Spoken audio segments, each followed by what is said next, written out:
টাকার নোট যেন আবর্জনার মতো ফেলে দেয়া হয়। তিনি হলেন দুবাইয়ের সবচেয়ে ধনী প্লেবয় হামদাদ। তার ফ্রিজ ভর্তি থাকে শুধু নগদ টাকা, এমনকি তার বাড়ির আঙ্গিনাও ভরে আছে শত শত কোটি টাকা। হামদাদ প্রতিদিন তার ভক্তদের নগদ টাকা বিলিয়ে দেন।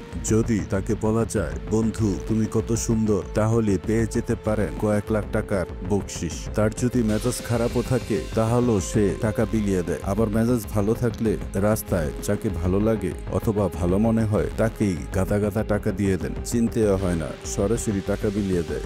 কারণ তার ঘরে টাকার পরিমাণ এত বেশি যে শেষ করা মুশকিল। হামদাদের প্রতিদিনের চিন্তা হলো কিভাবে সে টাকা খরচ করবে। সে প্রতিদিন কিনে ফেলে একটি দুটো ভিন্ন ভিন্ন বিলাসবহুল গাড়ি কিংবা প্রাইভেট জেট কেনা তার কাছে ঠিক আমাদের আলু পেঁয়াজ কেনার মতো সহজ।